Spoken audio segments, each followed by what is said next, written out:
दो अलग अलग समुदाय के लोग जुलूस निकालना चाहते हैं, एक ही समय पर निकालना चाहते हैं। आपने कहा कि हम उन्हें अलग टाइम दे देंगे, लेकिन ये लड़ाई तो उसी बात की है, साथ साथ निकालेंगे।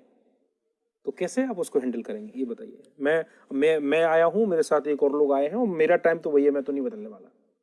बताइए। और आप उनको कहेंगे कि नहीं सब लोग प्यार से रहिए, तो कहने वाली बात है। मैं तो नहीं मानता कि लोग प्यार से रहते हैं। तो कैसे हैंडल करेंगे आप इस सिचुएशन? सर, अगर वहाँ की मैं डिस्ट्रिक्ट मैनेजर हूँ तो मेरे पास अथॉरिटी है कि मैं उन दोनों को मना भी कर सकती हूँ जुलूस निकालने के लिए। तो यहाँ पे मैं उन्हें पहले एक प्रपोजल दूंगी कि आप लोग इस टाइम पे निकाल लीजिए जिससे लॉ एंड ऑर्डर मेंटेन रहे। बट अगर वो नहीं एग्री करते हैं तो मैं उन्हें मना भी कर सकती हूँ कि आप दोनों को ही फिर परमिशन नहीं दी जाएगी जुलूस निकालने की। जब आप दोनों लोगों को मना करेंगी तो उसमें से एक जो उसका आयोजक है वो वहाँ के जो विधायक हैं उनका भाई है, वो उस कमेटी का चेयरमैन है और वो बहुत प्रभावशाली है, 70 वर्ष से उसकी सीधी पहुंच है और वो आपके पास भी बैठता है। उस दिन वो भीड़ उसके साथ है तो वो भीड़ को देख के और ज्यादा उत्तेजित हो गया है और वो आपसे उसका जो एक नजरी लगाव है, जो आपके पास उठता बैठता है, जो डीएम आपके पास कई बार सिफारिशें लेके आया है, आपने उसकी एक दो सिफारिशें छोटी मोटी मानी भी है। उस दिन वो आपसे ये सिफारिश मनवाना चाह रहा है, विधायक का भाई है, मुख्यमंत्री जी अभी कुछ दिन पहले उसके यहाँ आके गए हैं। बताइए अब आप कैसे मना करेंगे? सर, अगर उससे मेरा कोई कांटेक्ट है या मैं उसको जानती हूँ तो भी एज अ डीएम मुझे सोशल परिप्रेक्ष्य में काम करना होगा। मैं किसी पर्सनल के लिए काम नहीं कर सकती हूँ।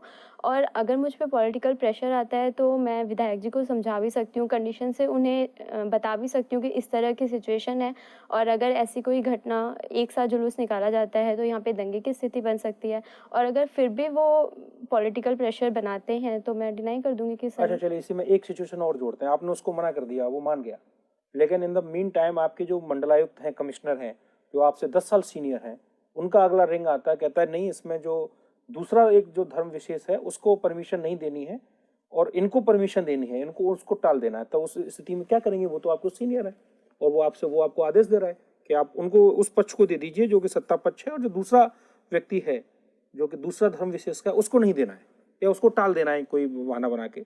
उस स्थिति में आप क्या करेंगे? और वो आपके सीनियर है, इमीडिएट सीनियर है, आपके कमिश्नरी में ही बैठते हैं जहाँ पे आप, वो आपकी रोज मीटिंग लेते हैं। सर, पहले मैं उन्हें कंडीशन से अवेयर कराऊंगी और इसके क्या नहीं, वो तो अवेयर है, कॉन्सिक्वेंस। वो तो अवेयर है। आप उन्हें क्या, वो तो आपके सीनियर भी हैं।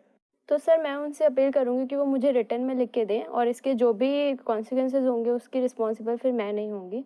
मैं उसे उन्हें ऐसा स्पष्ट कर दूंगी। ओके, मतलब आप उन्हें बोल देंगे कि वो लिखित में दें, वो तो नाराज हो जाएंगे, आपकी करेक्टर रोल भी वही लिखेंगे। नहीं नहीं, आप सोच लीजिए, आप मुझे आराम से तसल्ली से जवाब दीजिए।